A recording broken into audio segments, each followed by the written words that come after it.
Amis de la liberté, de la démocratie et de la bonne gouvernance, bonsoir. Bienvenue à ce nouveau rendez-vous de votre émission Le Grand Déballage qui reçoit aujourd'hui un diplomate de carrière, un agriculteur burkinabé. 70 ans plein, on pourrait dire qu'il a passé plus de la moitié de sa vie à servir le Burkina et le reste du monde parce qu'il a été fait ministre à 30 ans. Vous l'aurez donc compris, Jean de Dieu Somda est avec nous, ancien vice-président de la CEDEAO. Avec lui, vous avez compris naturellement qu'on parlera de la CEDEAO, mais aussi de l'intégration dans la sous-région. Monsieur le ministre ou encore Excellence, quelle est l'appellation qui vous sied le plus? C'est M. Somda. Pourquoi Monsieur Somda? Ben, tout simplement parce que c'est le nom que ma famille m'a donné et c'est mon nom matrilinéaire. Voilà. Il n'y a pas meilleure appellation, meilleur titre que de faire hommage à la femme qui vous a mis au monde, puisque c'est le premier nom que nous nous portons. Nous sommes d'une tradition matrilinéaire. Voilà qui est bien dit. C'était donc la petite parenthèse culturelle de cette émission. Jean de Dieu Somda, je l'ai dit, la CEDEAO au cœur de toutes les actualités sur le continent africain. Alors, je voudrais qu'on fasse d'abord une escale. Est-ce que ce n'est pas l'événement du 25 octobre 2021 où le représentant spécial de la CEDEAO, le diplomate burkinabé qui a été expulsé du Mali, persona non grata, qui a envenimé la situation entre la junte et puis la CEDEAO? Non, je ne crois pas. Ça n'a rien à voir parce qu'il y a eu des préalables. Le diplomate qui a été expulsé, les autorités maliennes se sont expliquées en disant qu'il a déjà été averti. On lui a envoyé des avertissements. Il y a eu des écrits du ministère des Affaires étrangères appelant l'attention sur son comportement. Il lui reprochait certaines accointances avec les partis d'opposition, la société civile, toutes choses qui ne correspondaient pas toujours Avec à, la neutralité d'un bon diplomate en exactement. principe, ok? Et non seulement de bons diplomates, mais d'un représentant de la CEDEAO, d'une organisation internationale. Donc, ça, à mon avis, ça n'a rien à voir. Mais ça a dû choquer quand même les chefs d'État de la CEDEAO parce qu'on aurait pu passer par une autre manière, non? Non, tout à fait. La manière n'était pas tout à fait courtoise, ne serait-ce que vis-à-vis du Burkina, qui est le pays d'origine de représentants. Par courtoisie, l'affaire aurait pu être réglée entre les autorités maliennes et les autorités burkinabées en liaison avec la CEDEAO, la commission de la CEDEAO, qui aurait pu simplement le remplacer ou le rappeler. Mais la façon dont ça s'est passé, c'était un clash ça manquait de courtoisie et d'élégance vis-à-vis du Burkina Faso, Et en tant qui que est un pays oui. frère Et de vous, en Mali. tant que diplomate, quand une telle situation se produit, comment on peut se sentir? Comment on peut vivre ces genres de moments-là en tant que diplomate? Non, j'ai jamais vécu ça. Oui, mais est-ce que c'est quand même une humiliation tout de même, il faut le dire? Oui, absolument. En tant qu'être humain, c'est toujours pas bon de se faire reprocher de cette manière-là. Surtout, comme je vous ai dit, il y a des manières, il y a des méthodes, il y a des pratiques diplomatiques pour se faire. Mais lorsque vous êtes expulsé comme ça, presque comme un malpropre, et surtout vis-à-vis du pays d'origine du Donc, diplomate. vous allez au-delà de la CEDEAO pour ramener à la relation entre le Burkina et le Mali. Non, pas du tout. Mais je dis qu'à la matière, les autorités maliennes, peut-être par manque de pratique ou par ignorance, n'ont pas su que ces choses-là peuvent se régler avec beaucoup de courtoisie et de savoir-faire, surtout lorsque c'est des pays voisins.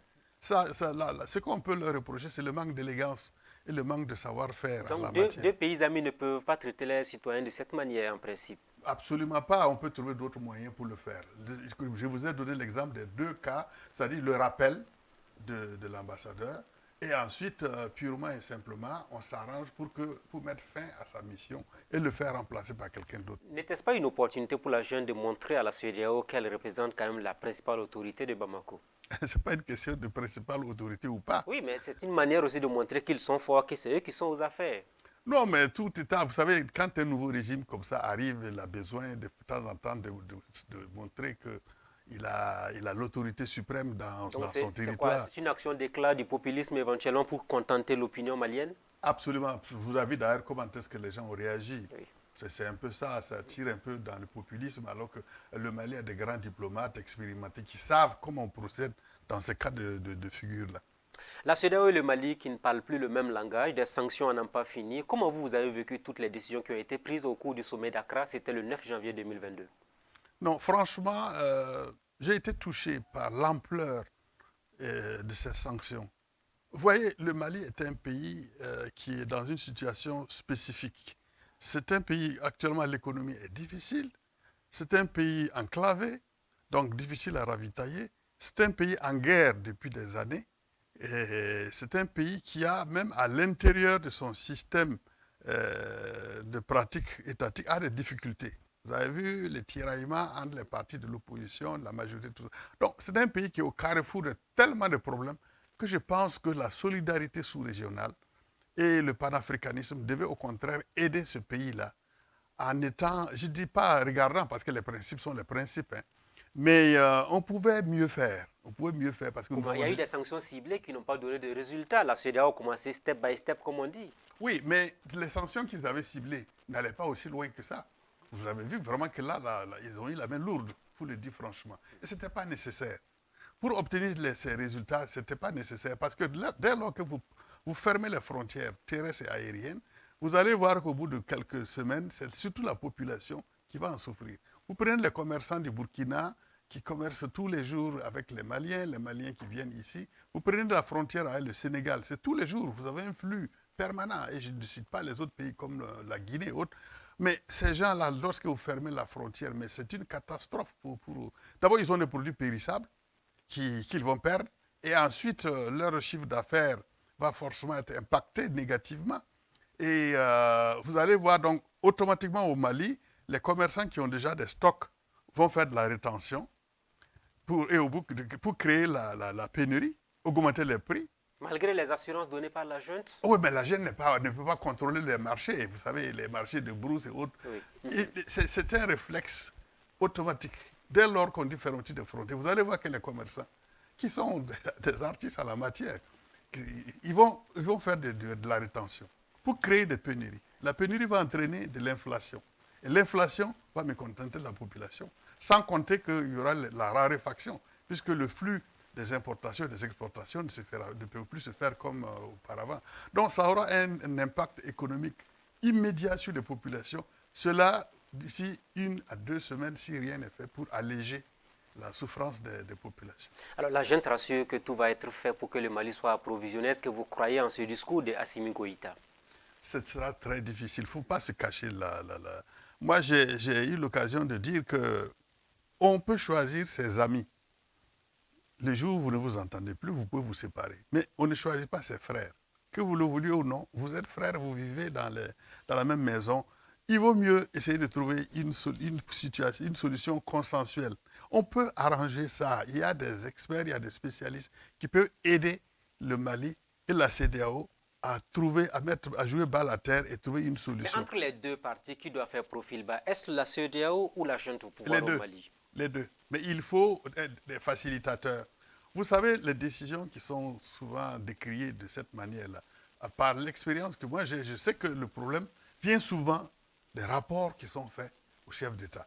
On envoie des missions d'observateurs. Ah, c'est Goodluck Jonathan qui a été à plusieurs reprises à Bamako. Est-ce que vous pensez que ça vient de lui? Parce qu'aux dernières nouvelles, son dernier voyage sur Bamako n'avait pas été du tout simple. Ce n'est pas lui seul. Vous avez au niveau de la commission toute une commission qui est chargée des questions politiques et de sécurité. Donc, il y a même une représentation de la CEDEAO au Mali. Donc, tout ceci là font des rapports. Mais ça dépend de la manière dont vous introduisez le problème au niveau des chefs d'État. Le plus souvent, ils n'ont pas le temps. Ils reçoivent un dossier et ils tranchent par rapport à ce dossier-là. Bon, il peut y avoir d'autres accointances subjectives ou objectives, mais les rapports adressés au chef d'État, c'est très important. Je vais vous prendre un exemple tout simple en faisant court. Le cas du Niger, du temps de Mamadou Tandja, oui, avec son Tajarché. Oui. Mais la situation était telle que quand il y a eu le coup d'État de général Djibo, qu'est-ce que la CEDEAO a fait? On n'a pas du tout, c'est pas précipité le lendemain pour dire non. La première des choses, ils m'avaient d'ailleurs dépêché, à l'époque j'étais le vice-président de la commission de la CEDEAO, le président en exercice des chefs d'État et le président de la commission m'avaient dépêché, en tant que pays voisin, sahélien, connaissant un peu le Niger, d'aller évaluer la situation. Les frontières étaient fermées, le terrestre, aérien étaient fermés. Quand vous êtes arrivé, Salou Djibo vous a reçu? Mais quand je suis arrivé, d'abord, ce n'était pas facile. Il a fallu donc affréter un avion spécial parce que les vols étaient suspendus. Et de l'aéroport jusqu'au palais, on a slalomé entre les débris des combats, voire même quelques cadavres. Et je suis allé directement de l'aéroport directement à la présidence. Mais il ne m'a pas reçu en tête-à-tête. Il y avait tout le groupe des officiers et sous-officiers qui avaient fait le coup d'État, puisque c'était le premier contact avec l'extérieur depuis le coup d'État, au bout d'une semaine environ. Donc, la première des choses, j'ai pris le temps de les écouter attentivement, de m'expliquer les raisons pour lesquelles il y a eu le coup d'État, comment ça s'est passé et comment sont traités les anciens dignitaires, les 3 points. Ils ont pris 1 heure. J'ai pris tout le temps de les écouter. Quand ils ont fini, j'ai demandé au président Guibo que je voulais le voir en tête à tête. Donc, sans les autres membres de l'exécutif. Ouais, c'était un peu difficile, oui. Mais il a fini par comprendre parce que les autres disent non, on a l'habitude de travailler depuis 5 jours de façon collégiale. Il n'est pas question que vous fassiez des apartés. J'ai dit, c'est pas compliqué. Depuis 1 semaine, on sait qu'il y a eu le coup d'État. Les gens attendent le mot d'ordre de la CEDEAO. Moi, j'ai été un envoyé spécial. Quand je vais sortir d'ici, vous avez CNN, vous avez TV5, vous avez RFI, vous avez toutes les radios et les chaînes qui sont... Je suis obligé de faire une déclaration. Et tout va partir de ce que je vais dire à la sortie de cette salle-là. Si vous voulez qu'on puisse avancer dans cette affaire, ben, ce que moi j'ai à dire au chef d'État, chef suprême du pays en ce moment, je tiens à le faire à huis clos, en tête à tête, quitte à lui de se référer à vous pour le compte rendu. Finalement, ils ont accepté. Et quand ils sont tous sortis, j'étais avec le président Guibo. Salut Guibo. D'homme à homme, je lui ai dit, Monsieur le Président, ne me considérez pas comme étant le vice-président de la CEDEAO, envoyé spécial. Vous avez affaire à face de vous un Sahélien, un frère, un ressortissant d'un pays voisin qui connaît le Niger et qui connaît son pays. On va se parler d'homme à homme. J'ai dit, bon, voilà la situation. Tout le monde sait que le Niger, les relations entre le Niger et la CEDEAO étaient des plus exécrables. Vous avez fait le coup d'État, vous m'avez expliqué que le Conseil des ministres qui devait se tenir ces jours-là, c'est au cours de ce Conseil des ministres que le Niger avait décidé de quitter la CEDEAO. Et sachant que ça allait avoir un impact terrible sur tout le système au Niger, ils ont quand même mis ça dans l'agenda, dit c'est maintenant ou jamais. Si on ne fait pas le coup d'État, si le Niger sort, même si par la suite nous faisons le coup d'État, nous avons des problèmes. Vous avez expliqué que le coup d'État, c'était pour arranger en fait la CEDEAO. Tout à fait. Non seulement pour ça, mais il y avait ça parmi tant d'autres. C'est pour ça, c'est pendant qu'ils faisaient le Conseil des ministres qu'ils ont attaqué. Voilà. Donc, voilà une situation que vous ne pouvez pas expliquer à 50. Mais en tête à tête, d'homme à homme, il m'a dit les choses. J'ai dit, bon, voilà. Tout le monde savait que le président Tanja ne jouait plus le jeu de la CEDEAO. Donc, d'homme à homme et en tant qu'humain, je peux même, à la limite, dire que je suis favorable à ce coup d'État. Mais en tant qu'institution, je ne peux pas cautionner une prise de pouvoir par des voies non constitutionnelles. Mais voilà ce qu'on va faire. La situation du Niger est particulière et nous sommes des Africains. C'est la grande famille de la CEDEAO. Le plus important, ce n'est pas l'exclusion d'un État, c'est de tout faire pour que l'État qui a quitté la famille de par lui-même, de l'aider à rejoindre la famille dans les meilleures conditions et dans le délai le plus bref. Donc, voilà ce que je vais vous proposer. Si vous êtes d'accord, nous allons manœuvrer comme ça. Dans mon rapport, je vais dire le Niger s'est exclu lui-même de la CEDEAO. Parce qu'en réalité, ce n'est pas la CEDEAO qui exclut. C'est comme un joueur qui est hors jeu. C'est lui-même qui s'est mis hors jeu. Donc, il ne fait plus partie du jeu. L'arbitre est obligé de siffler. Parce qu'il y a des textes, il y a des normes à respecter. Exactement. Quand on fait partie de la CEDEAO, voilà, en fait, dès que vous êtes en porte-à-faux avec les textes... Vous-même, vous excluez, voilà. Vous êtes suspendu. Oui. Donc, la CEDEAO ne fait que constater que vous êtes hors jeu. Comme l'arbitre siffle hors jeu. C'est tout. Mais ça ne veut pas dire que vous ne faites plus partie de votre équipe. Donc, le travail de l'arbitre, c'est de tout faire, aussi hors jeu, mais on fait tout pour que vous soyez toujours dans le jeu. C'est cette approche-là, cette manœuvre-là que je lui ai proposée. Je lui ai dit, nous allons tout faire pour, dans notre rapport, expliquer la situation au chef d'État et dire que la solution que la commission de la CEDEAO propose, c'est de faire le constat. Le Niger s'est mis hors jeu par rapport aux règles de la CEDEAO en accédant au pouvoir par des voies non constitutionnelles. Là, on est d'accord là-dessus. Mais, au regard de la situation, la gouvernance du Niger, au moment où il y a eu le coup d'État, tout le monde était informé. On avait des rapports, on savait ce qui se passait. Au regard de ça, il nous faut plutôt être du côté du peuple nigérien parce que nous avons rencontré les syndicalistes, le Parlement, les ambassadeurs, la société civile. J'ai vraiment fait un très grand balayage pour avoir une idée exacte. Donc et la majeure partie, tout le monde était d'accord avec le coup d'État. Exactement. Quand vous constatez une telle situation, ce n'est pas appliquer les principes de façon aveugle.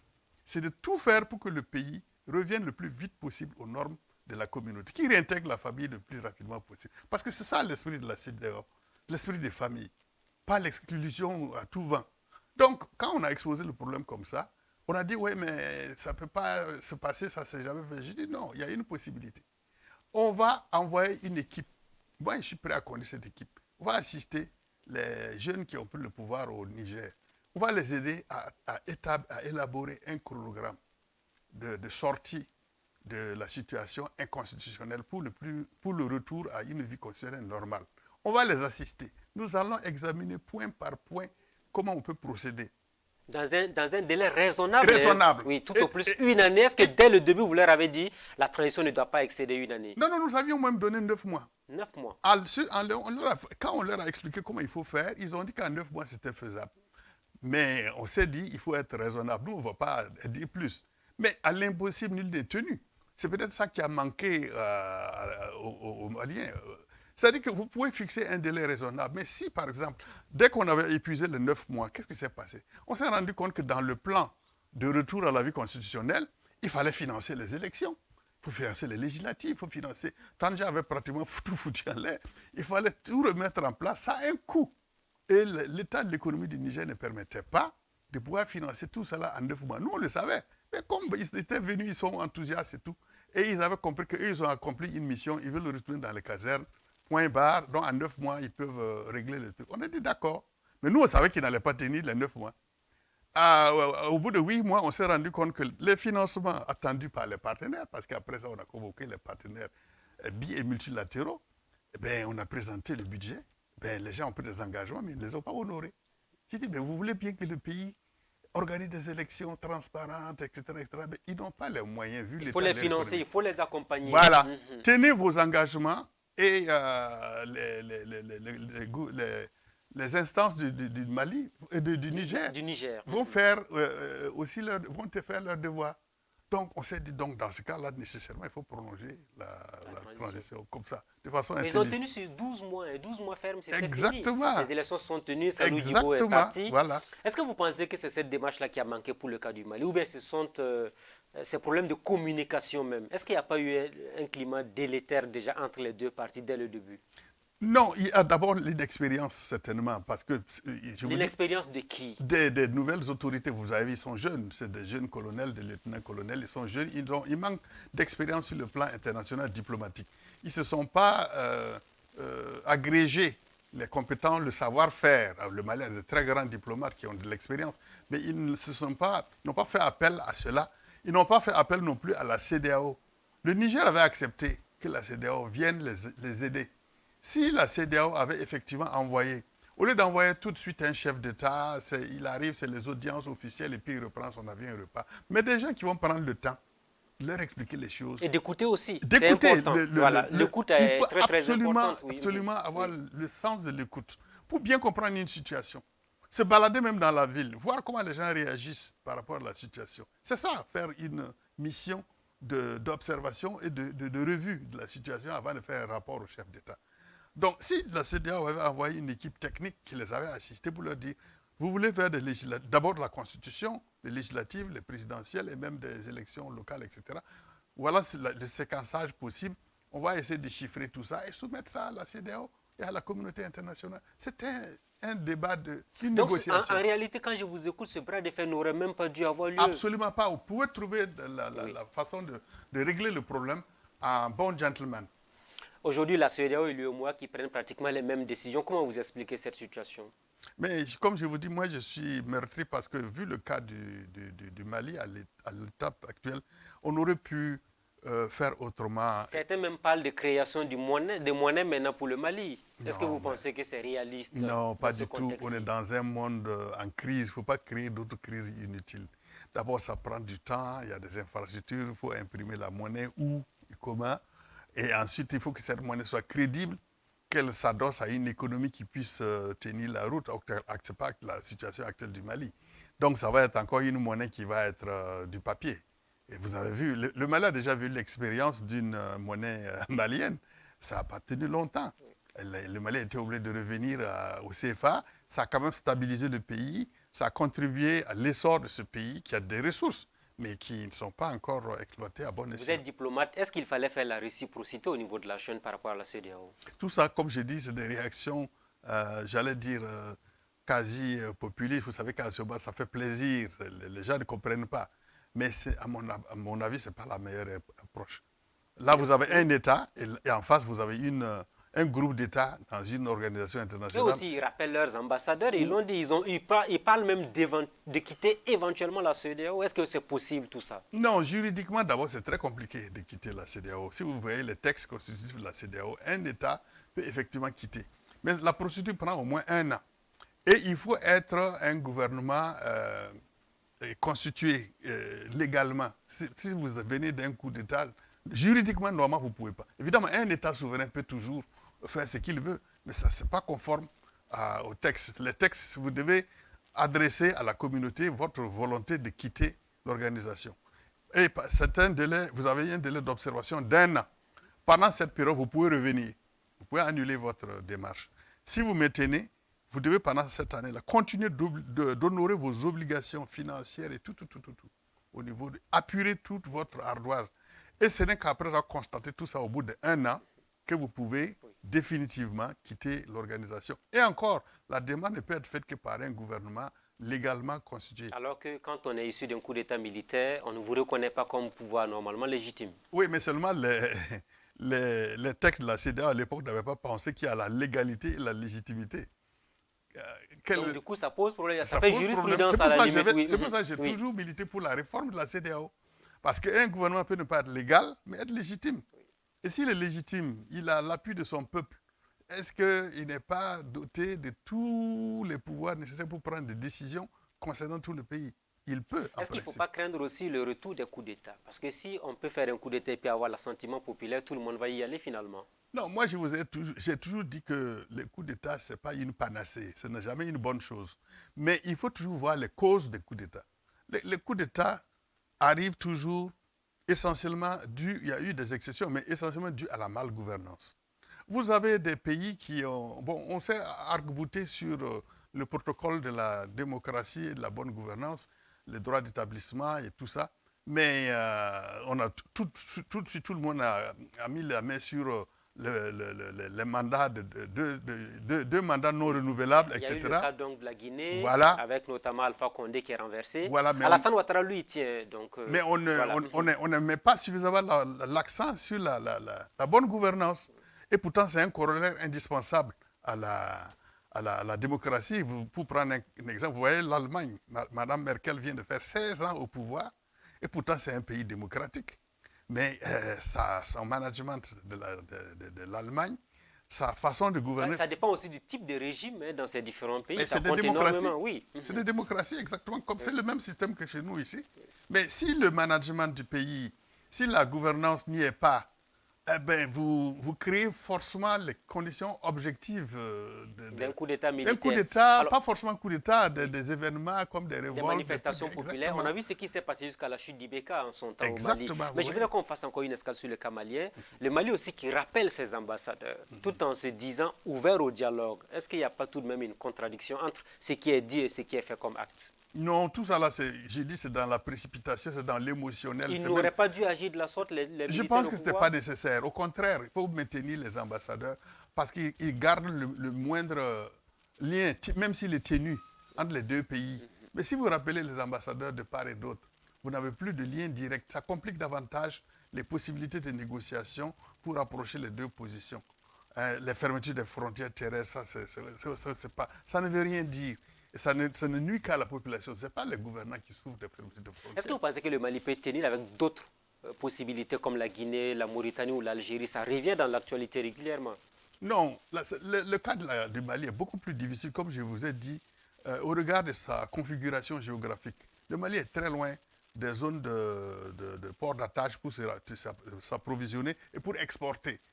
Les corridors mauritaniens, les corridors maliens et même accessoirement le corridor guinéen, ça va être très difficile. Les coûts de transport et d'export seront tels que forcément il y aura une très forte inflation bientôt au Mali, sans compter les pénuries.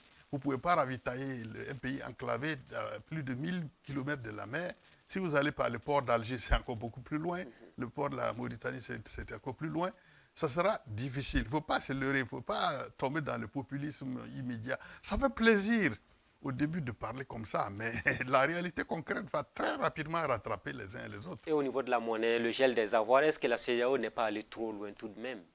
Oui, mais ça, c'est l'UEMOA. La CEDEAO Mais l'UEMOA et la pouvait CEDEAO, pas. on a l'impression qu'ils sont les mêmes Voilà. chefs d'État qui se retrouvent dans les deux Voilà, tribunes. c'est ça. Oui. C'est l'UEMOA qui, en principe, a les leviers avec la Banque centrale de Dakar et avec les filiales des banques centrales dans les différents États membres de l'UEMOA qui peuvent le faire. Sinon, quand c'est la CEDEAO dit qu'il il interrompt les flux financiers, ça n'a pas un gros impact.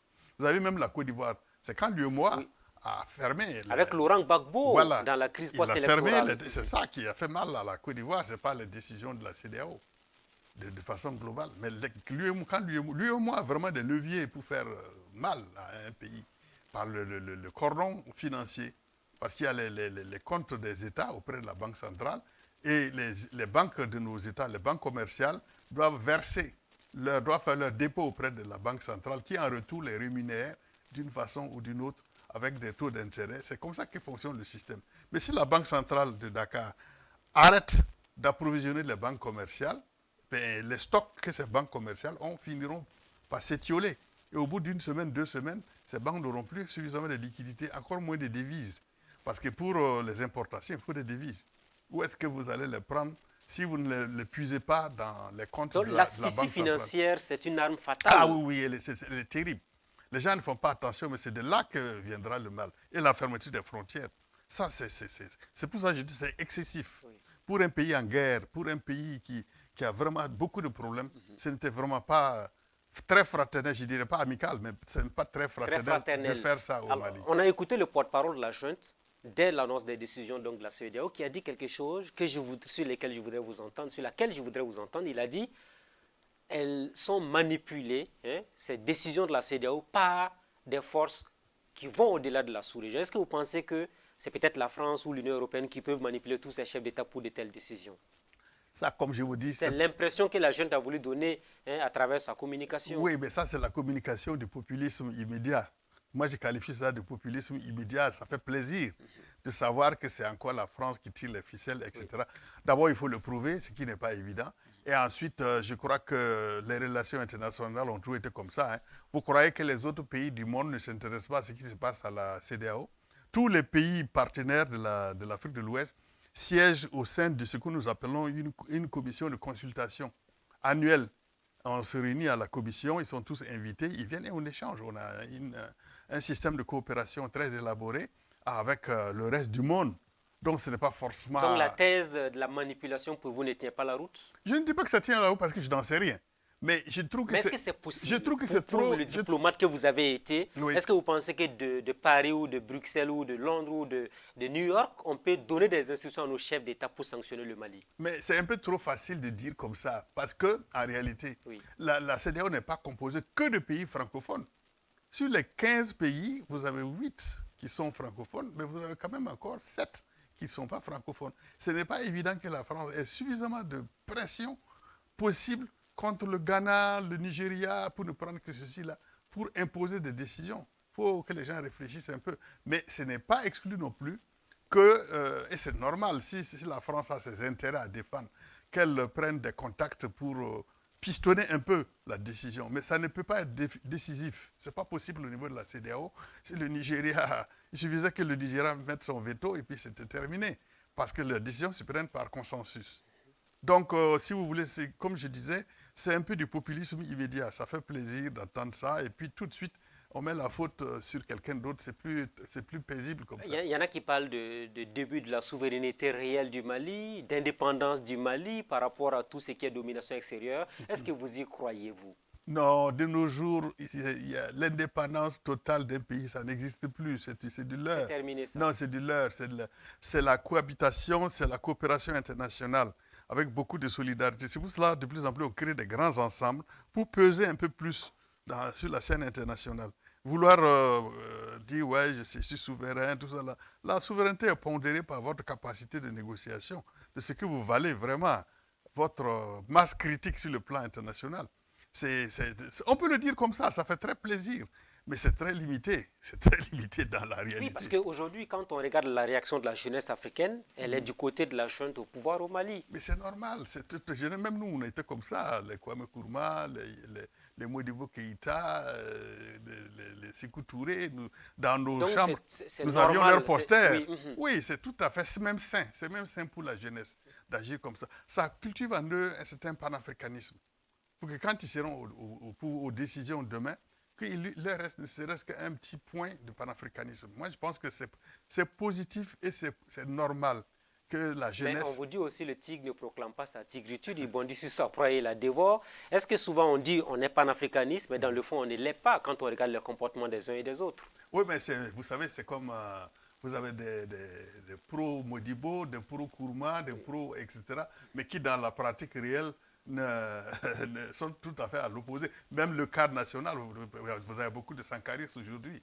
Mais est-ce que vraiment eux tous sont sankaristes, vraiment sankaristes. Alors, la jeune qui ouvre la voie des négociations avec la CEDEAO, est-ce que vous y croyez? Est-ce que vous pensez que finalement, à un moment donné, il faut impérativement trouver une porte de sortie à cette crise-là? Absolument. Et je conseille très fortement aux deux parties, c'est-à-dire la commission de la CEDEAO et les autorités maliennes, de trouver des vrais facilitateurs. Est-ce qu'on n'a pas atteint, des envoyés spéciaux. le niveau extrême de rupture entre les deux parties? Non. Il n'y a jamais de niveau ultime. Non, non, on peut toujours arranger ça. Moi, je sais par expérience que si les deux parties conviennent de revenir à la norme, de trouver un petit groupe de spécialistes expérimentés qui vont calmer les jeux, on peut trouver des solutions consensuelles qui peuvent régler le problème. Ce n'est pas encore, comme on dit, c'est renversé, mais c'est penché, mais ce n'est pas encore renversé. Vous pensez naturellement à la population du Mali surtout, hein? Oui, surtout la population, l'impact sur la population. Ça, c'est très grave. Mais pour le moment, les gens ne s'en rendent pas compte. Les sanctions, on le sent qu'au bout de quelques semaines. Et là, ça va être très difficile, même pour remonter la pente, même quand on va rouvrir les frontières, ça va encore reprendre du temps pour retrouver le cycle normal d'approvisionnement et les circuits d'exportation. C'est très difficile.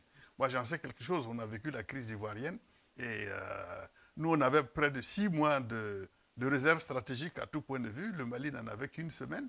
Et par solidarité, nous avons ouvert notre corridor pour ravitailler le Mali. Et je vous dis, il fallait minimum 3000 camions par jour que nous escortions. 3000? Il fallait au moins 3000 camions par jour, par tous les corridors, puisque Abidjan était fermé. Il n'y avait plus que Tema, Takouradi, Lomé et Cotonou. Et la chance, c'est que nous venions de réhabiliter toutes nos routes de désenclavement en direction des pays côtiers. C'était presque des routes neuves. Donc, c'est ça qui a détérioré un peu le réseau routier du Burkina avant terme. Imaginez-vous 3000 camions qui pilonnent le goudron neuf tous les jours et il y avait à peu près pour 1000 pour le Niger. C'était la même situation. Et tous passaient par le corridor du Burkina et éclataient en Y pour le Niger. Et là, c'était la Côte d'Ivoire qui était fermée. Aujourd'hui, s'il faut approvisionner le Mali, on s'imagine un peu la tâche qui attend les autorités. Et c'était de la transition. c'était les années 2000. Aujourd'hui, la population non seulement a augmenté, les consommations ont augmenté. S'il faut approvisionner correctement le Mali, vous imaginez ce qu'il faut. Et encore, il faut une organisation parfaite. Parfaite. Je vous assure que les navires qui étaient presque déjà en route pour le port d'Abidjan, par satellite, nous avions réussi à les dérouter tous vers les ports qui nous étaient encore ouverts, c'est-à-dire Takouradi, Tema, Lomé, Cotonou. Mais ça, il faut une organisation, un travail. Et pour qu'Abidjan même reprenne, ça a dû prendre beaucoup de temps. Oh oui, à l'époque, ils n'avaient pu capturer que 3 navires en destination du Burkina. Mais on a travaillé toutes des nuits entières, on a pu dérouter. Avec, heureusement, les satellites, on peut dérouter un navire. On les avait fait tous sous route, de rester au large et de faire route vers des autres ports. Et c'est comme ça qu'on a pu sauver le Mali et le Niger à l'époque. Avant même que les ravitaillements n'arrivent, le Burkina à l'époque avait déstocké sur ces stocks stratégiques. On avait vraiment de la solidarité pour ces pays-là. Parce que le Mali ne pouvait pas tenir plus d'une semaine. Alors, que répondez-vous à ceux qui pensent aujourd'hui que si Assimi Goïta avait resté au pouvoir, il n'a qu'à troquer tout simplement le treillis contre un costume cravate? Mais pour le moment, ce n'est pas à l'ordre du jour. Il a dit qu'il est dans la transition. Laissez-le manger d'abord ce qu'il a dans la bouche, on verra bien. Mais il n'est pas exclu qu'après la transition, c'est un citoyen, qu'il puisse avoir des ambitions, mais après le prochain mandat, ça c'est clair, c'est comme ça la pratique. Donc actuellement, ça va être très difficile. Non, c'est même pas difficile, c'est impossible. il est obligé de transmettre le flambeau à un régime constitutionnellement normal. Et ensuite, s'il veut revenir, c'est une fois la transition terminée, après le premier mandat qui suit la transition, qu'il peut... À l'image d'un certain Amadou Toumani Touré Par que exemple, le Mali avait connu. Par exemple. Mais vous connaissez ces jeunes qui sont au pouvoir au Mali aujourd'hui. Qu'est-ce que vous avez comme message à leur dire? Non, franchement, je leur dirais de mettre balle à terre. Comme je vous disais à l'entame de notre entretien, on ne choisit pas ses frères. On peut choisir ses amis. On les quitte quand on ne s'entend plus. Mais les frères sont les frères. Et nous sommes condamnés à vivre ensemble. Le Mali ne peut pas, comme ça, être extrait de l'espace CEDEAO par une simple volonté, par du populisme, par coup de tête. Donc, il faut des fois savoir que ça fait mal. Les décisions de la CEDEAO, ça fait mal. Mais il y a toujours une solution aux problèmes les plus graves. Ce n'est pas pour zéro qu'on a inventé la science de la diplomatie. On parle de la CEDEAO. La jeunesse africaine commence à dire qu'on n'est jamais passé de la CEDEAO des États à la CEDEAO des peuples, le Burkina, le Mali et le Niger qui sont victimes d'insécurité. Pourquoi la CEDEAO n'agit pas sur ce terrain? C'est pour condamner donc des putschistes que la CEDEAO est forte. Pas du tout. Oui, mais ça vous fait sourire, mais pourtant c'est la réalité, c'est le reproche qu'on formule à la CEDEAO naturellement. Non, mais je vous dis que non seulement il y a du vrai, mais il y a du faux. Oui. Pour vous prendre un exemple tout simple, prenez la libre circulation des biens et des personnes. Voilà un mécanisme que les gens ne comprennent pas souvent. Tout y est pour permettre la libre circulation des biens et des personnes. Mais on ne fait pas assez. On sait qu'il y a eu des raquettes sur les routes. Les tracasseries routières sur les corridors. Mais je vous dis, les tracasseries, on avait mis en place un dispositif, mais les gens ne s'en servent pas. On avait mis des corridors. D'abord, on a créé les corridors et on a mis en place des comités de frontières composés de magistrats, d'avocats, de juristes, etc., qui sont là à tous les postes de passage. Et les citoyens étaient informés. Nous avons envoyé des missions de sensibilisation à la radio, à la télé, partout, pour dire aux gens, vous avez une unité sur place. Si vous êtes racketté, vous pouvez déposer plainte immédiatement. Et vous êtes jugés, ils sont jugés en flagrant délit. Nous avons eu quelques résultats. À ce moment-là, ça avait beaucoup diminué. Mieux, nous avions mis en place à l'époque un système de monitoring. Moi, en tant que vice-président, oui, j'allais incognito visiter. J'ai visité toutes les frontières de la Sous, des 15 pays. On allait incognito, à 500 mètres. Je laisse l'escorte, je descends avec un chapeau, les lunettes. Je me mets dans le rang pour voir comment est-ce que le système fonctionne. Après, je fais un rapport. Mieux, on avait un système de caméra cachée, on filmait. Et au sommet des chefs d'État, nous projetions les pratiques sur le corridor.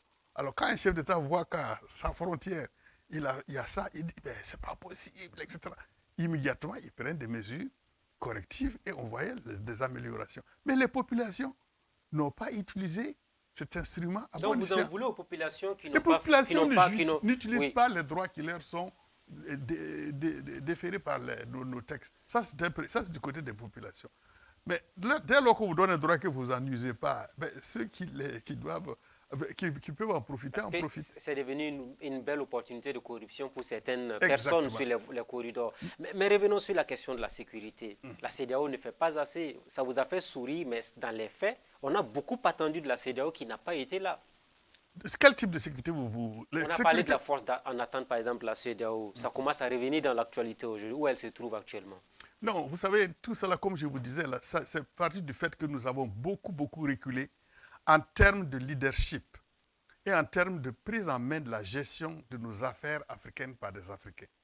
Pendant longtemps, moi, j'ai été témoin en tant que ministre au Burkina et ensuite à la CEDEAO, que quand un problème se posait, vraiment les Africains, les chefs d'État, prenaient le problème en main et faisaient tout pour le résoudre. Donc le problème actuel, ce sont les chefs d'État qui sont au pouvoir. Je n'accuse pas les chefs d'État parce que je et pourtant, c'est ce que vous voulez le dire. Vous voulez le dire indirectement, c'est la réalité. Moi, je constate qu'il y a un manque de leadership dans la gestion des affaires africaines par les chefs d'État africains. À l'époque, quand un Obasanjo, quand un Kufuor, quand un Houphouët-Boigny avait une situation en main, mais ils n'en dormaient, ils prenaient l'avion, ils débarquaient, ils essayaient de gérer la situation et ça se réglait au niveau de la CEDEAO. Mais aujourd'hui, pour un ou plus, on fait appel à des structures hors zone. Vous comprenez? Donc, on a perdu ce leadership-là. On ne prend plus les problèmes africains par les Africains pour les résoudre.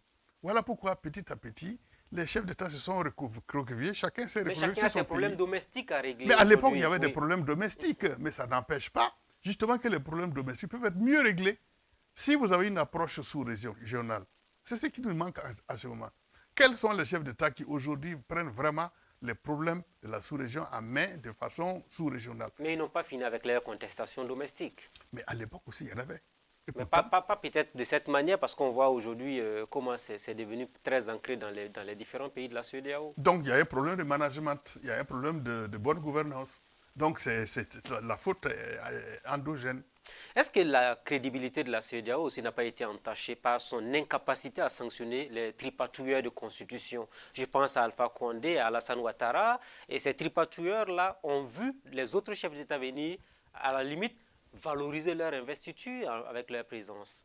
Non, je suis là entièrement d'accord avec vous parce qu'il y avait, on avait également un système de ce qu'on appelait la diplomatie préventive. Vous savez qu'à la CEDEAO, ou du moins quand moi j'y étais, à la commission, nous avions ce qu'on appelle le Early Warning System. En français facile, c'est alerte précoce. Tous les jours, on a divisé la CEDEAO en 4 zones d'observation de la situation en temps réel.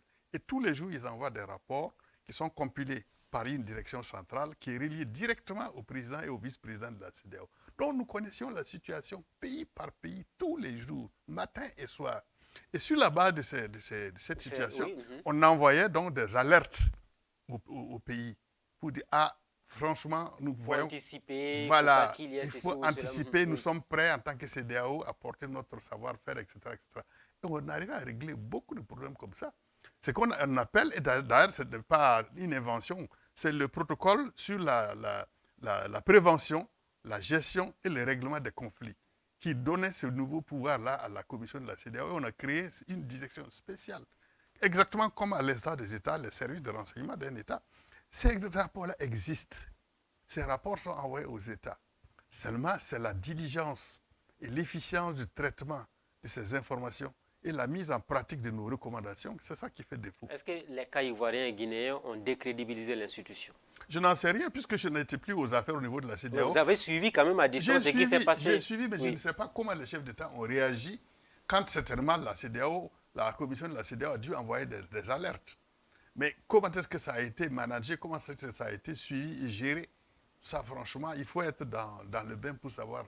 Et quelles sont les contraintes aussi qu'il y a eu à l'époque pour le président de la commission de la CEDEAO et son vice-président. Alors, pour boucler le débat de la CEDEAO, est-ce que vous pensez que cette institution dont vous avez été le vice-président de 2007 à 2012 a encore un avenir dans la sous-région?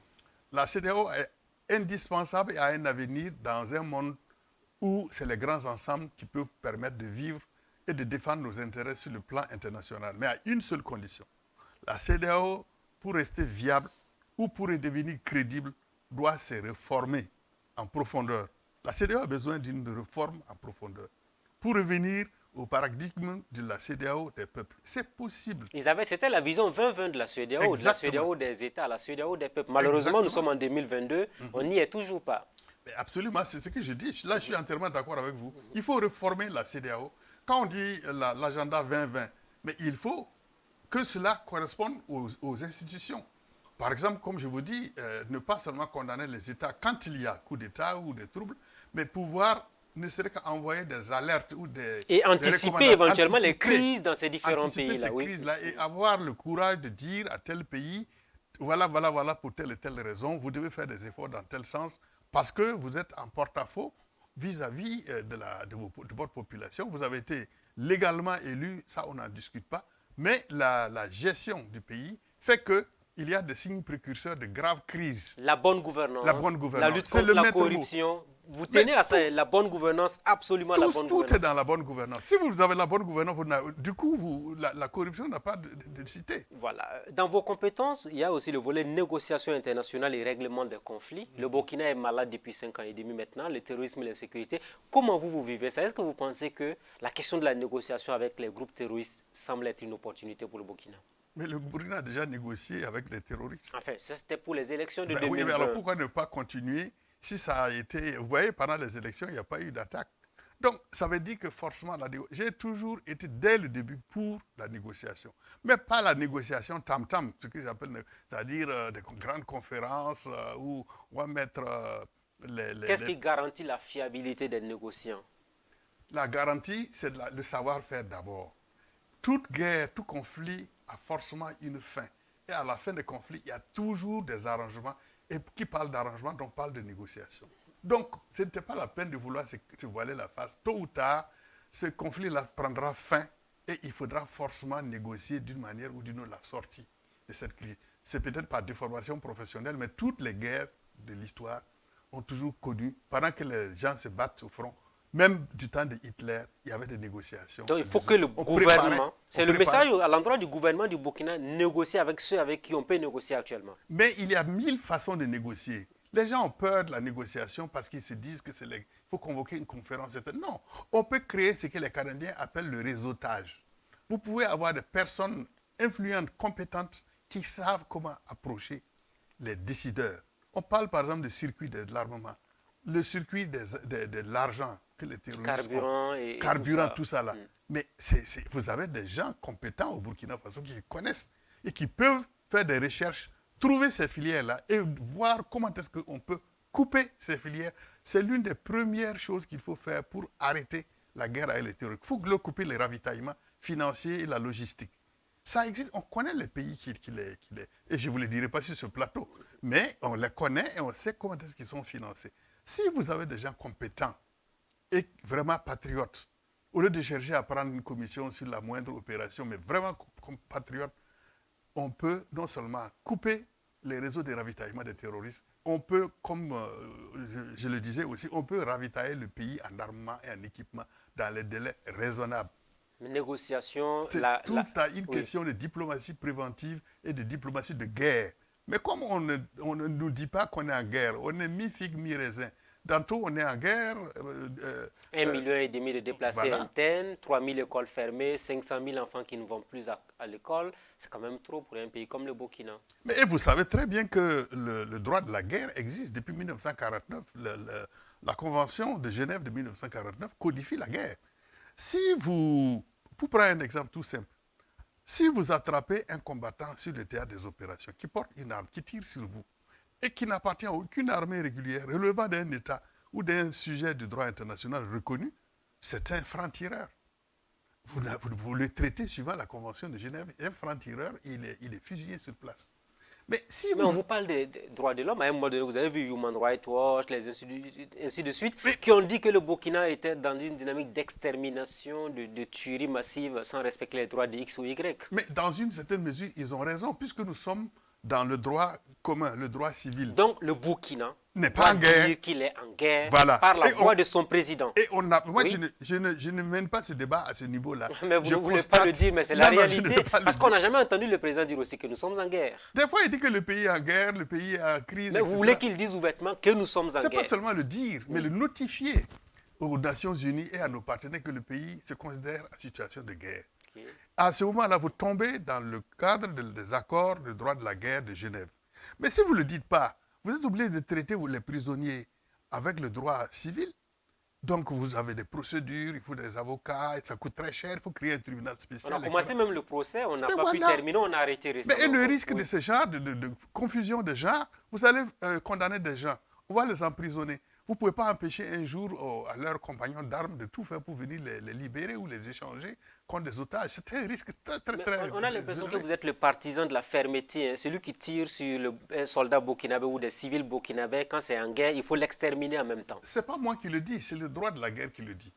Si vous êtes un combattant reconnu par une armée qui relève d'un pays internationalement reconnu, vous êtes un prisonnier de guerre et vous avez l'obligation de le traiter de façon honorable. Oui. Mais si vous n'êtes pas un combattant d'une armée reconnue et que vous portez une arme, vous êtes comme un civil dans la rue qui prend une arme, qui monte dans son grenier, qui tire sur une troupe de passage. Vous êtes à ce moment-là dans ce qu'on appelle un franc-tireur.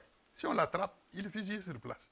Voilà qui est bien, on espère que votre message est entendu. Je voudrais qu'on parle, l'émission est tellement intéressante, on est pratiquement à la fin, mais qu'on parle de votre seconde vie, l'agriculture, 110 hectares pour vous. Alors, est-ce une passion, un investissement ou un héritage, l'agriculture pour vous? D'abord, ce n'est pas ma seconde vie, c'est ma troisième vie. Ah, la troisième, hein? Ça c'est intéressant. Expliquez-nous. Ma première vie, c'est quand j'étais étudiant. Ça, c'est la carrière estudiantine. Ma deuxième vie, c'est ma vie professionnelle. J'ai travaillé 37 ans sur le plan national et à l'international. Plusieurs fois ministre. Voilà, ça c'est la carrière professionnelle. Et la troisième vie, c'est celle que je vis maintenant, c'est le retraité qui s'est trouvé une autre occupation. Et j'ai toujours conseillé les jeunes qui viennent de me voir. J'ai dit, ne croyez pas que demain est si loin que ça. Pensez dès aujourd'hui à votre retraite. Mais l'agriculture, c'est quand même beaucoup d'investissement, il faut le reconnaître. Non, mais c'est quand vous parlez de 110 hectares, ça ne s'est pas fait comme ça. Ça s'est fait petit à petit. Je suis un homme pragmatique. J'ai commencé à 3 hectares, 5 hectares, 10 hectares. Et comme je ne suis pas agronome de formation, je faisais l'ingénieur agronome sac à dos. Donc j'expérimentais et j'écoutais les techniciens, j'invitais les techniciens du département de l'agriculture, j'écoutais beaucoup les paysans, parce que tout en étant originaire d'une région rurale, je n'ai pas toujours vécu là-bas, donc je ne connais pas les petits à côté de l'agriculture. Il faut aller petit à petit, ne pas faire de gros investissements, parce que l'agriculture, ça vous donne beaucoup de satisfaction, mais à condition que vous aimiez, il faut aimer l'agriculture. C'est pas facile, c'est dur. On vous dit que c'est très difficile. Il y en a qui ont déjà des diplômes qui ne veulent pas repartir à la terre. Parce qu'ils ne se sentent pas. Si vous ne vous sentez pas à la terre, ce n'est pas la peine d'y aller. Faites autre chose. Oui, pour vous, l'avenir, c'est la terre. Et la terre ne ment pas, comme on dit. Non seulement elle ne ment pas, mais elle nourrit son homme. Vaille que vaille. Cette année, par exemple, nous avons eu trop de pluie. Certaines spéculations n'ont pas bien donné, mais vous avez toujours quelque chose qu'on peut rattraper par les autres spéculations. Donc la terre ne ment pas. C'est ce que ça veut dire. Ça ne ment pas. Vous avez toujours la possibilité de tirer quelque chose de la terre. On a eu des inondations, mais on a quand même eu des spéculations. Par exemple, le riz. Voilà, vous voyez, on a eu le riz qui a été d'un rendement excellent. Parce que le riz a besoin de beaucoup d'eau. Mais le maïs, les céréales... On recevoir du riz de nos amis chinois et autres. Parce qu'on n'en produit pas assez. On n'en produit pas assez. Et quand vous voyez ça, ça vous choque? Absolument, je suis même vexé. Parce que quand vous regardez le potentiel, vous regardez les bas-fonds. Nous sommes dans une région très vallonnée. Donc quand vous avez des collines, vous avez forcément des bas-fonds. Donc la riziculture serait parfaite là-bas. Si on arrivait à mettre en valeur ne serait que la moitié du potentiel, le Burkina peut même exporter. Mais ne rêvons pas, on est encore très loin du système. C'est la volonté politique éventuellement. Je pense qu'on est pratiquement à la fin de cette émission. Un seul mot en 30-40 secondes, je vais vous entendre. Que pensez-vous du militantisme des jeunes aujourd'hui dans les partis politiques? C'est une très très grande question. Je suis très peiné par ce que je vois, ce que je constate. C'est pour ça d'ailleurs, dans le temps quand je faisais les consultations, beaucoup de consultations, j'étais tout le temps dans les avions. Mais maintenant, avec le corona et tout ça, je suis beaucoup plus au village que dans les villes comme Ouagadougou et Bobo. Il fait très bon vivre. D'abord, vous n'avez pas de pollution, vous êtes tranquille et on a de quoi vivre. Mais franchement, quand je vois la façon, pas seulement au niveau des jeunes, mais la façon dont la politique est aujourd'hui, je suis très, très, très découragé. Ce manque de patriotisme, ce manque d'idéal. Les gens militent non pas par idéal. Ils n'ont pas d'idéal pour le pays. Alors ça me choque beaucoup. Les gens militent par intérêt. Les billets des banques, les petits banquets, on se retrouve, on mange le riz gras, on prend des billets de 2 000, de 5 000. Et la politique ne se ramène plus qu'à ça. Si vous n'avez pas d'argent aujourd'hui, vous ne pouvez pas faire la campagne, même avec les meilleurs programmes, même avec les meilleures dispositions, vous ne pouvez pas. C'est devenu une tendance. Et c'est ce que je déplore et que j'appelle souvent cette génération de coupés détalés. Et ils parlent de coupés décalés, moi je parle de coupés détalés. Ce qui les intéresse, tout de suite. Demain, après-demain, ce n'est pas vraiment leur préoccupation. Alors quand vous avez une génération comme ça, c'est très inquiétant. Je suis très, très, très inquiet, mais j'ai bon espoir qu'il y aura un déclic à un moment donné. Moi, je pense qu'il faut des lois pour réglementer le financement des partis politiques. Ça existe déjà quand même. Oui, mais même... Il faut avoir 3% au niveau de l'Assemblée et puis ensuite... Non, voilà. Pas forcément ce qu'ils reçoivent de l'État. Les financements hors campagne. Non, pas seulement ce qu'ils reçoivent de ça, c'est pour avoir leur participation au financement que donne l'État. Oui. Il faut réglementer la vie politique et surtout les règles. Par exemple, la campagne politique. Que, par exemple, cette histoire d'exhibition massive de l'argent, alors que le pays est en guerre, on dit qu'on n'a pas les moyens, etc., etc., alors que certaines régions vraiment ont besoin de minimum pour vivre, et que vous voyez cette exhibition. J'ai vu dans les stades des gens, on appelle ça, je crois, le farautage, non? Ils sont carrément noyés sous des billets de banque. Franchement, ça me choque. Ça me choque. Et c'est cette image-là que la politique actuelle donne aux jeunes. Et malheureusement, les jeunes qui ne militent plus tel que dans le mouvement étudiantin, on avait un idéal, on défendait un idéal progressiste, etc., voire même révolutionnaire. La perte de cet idéal-là m'inquiète beaucoup. Je me demande ce que sera demain si tout doit se ramener à l'argent, rien qu'à l'argent. Si vous n'avez pas l'argent, vous n'êtes rien. Même si vous avez les meilleures idées, ça ne compte pas. Et ça, c'est inquiétant. La dictature, c'est le capitalisme peut-être, non? Est-ce que c'est encore du capitalisme? C'est la politique de moi ou rien. Regardez cette histoire comment ils appellent ça, de succession générationnelle dont tous les partis politiques s'en sont emparés comme si c'était vraiment là la solution. La société est toujours composée d'anciens, de jeunes et de femmes. Donc, c'est le tout qui fait la société. Lorsque vous commencez à opposer une tranche d'âge par rapport à l'autre, je pense qu'on perd quelque chose en énergie, en savoir-faire et en savoir-être. Mais en combinant le tout, vous obtenez quelque chose de solide et cohérent. Mais si vous stratifiez la société, vous menez une politique clivante qui oppose telle classe d'âge à telle, on y perd en énergie, on y perd en efficacité. Et ça vraiment, ça m'inquiète beaucoup. Ben, on va s'arrêter là sur vos inquiétudes dans l'espoir que vous avez été entendu. Merci bien infiniment. Jean de Dieu Somda, merci à vous. Excellence, comme ça qu'on vous appelle au village. Ça continue de vous plaire quand on vous appelle Excellence au village. Non, c'est pas parce que ça me plaît, c'est devenu une pratique au Burkina. Tout le monde est Excellence ou président quelque part. Donc un jour on en reparlera parce que finalement on a l'impression qu'on ne respecte pas grand-chose à ce niveau aussi. Mélégué en a parlé à plusieurs reprises parce que finalement on appelle tout le monde Excellence alors que tout le monde n'y a pas droit. Ou président. Et les gens adorent ça. Si à une cérémonie, vous n'appelez pas tous les petits chefs de quartier Excellence, vous avez des problèmes. Ça va changer, on espère un jour. Alors que le titre d'Excellence est bien réservé à des gars bien... Effectivement, de par ma carrière et de par mon grade, j'ai droit à l'appellation Excellent à vie. Donc, Excellence à vie. Merci d'être venu sur le plateau de Burkina Info. Merci. C'est moi qui vous remercie. Chers amis de la liberté, de la démocratie et de la bonne gouvernance, ainsi prend fin le rendez-vous de ce jour. Merci à tous et à chacun de nous avoir suivis. Rendez-vous la semaine prochaine avec un nouvel invité. Bonsoir chez vous.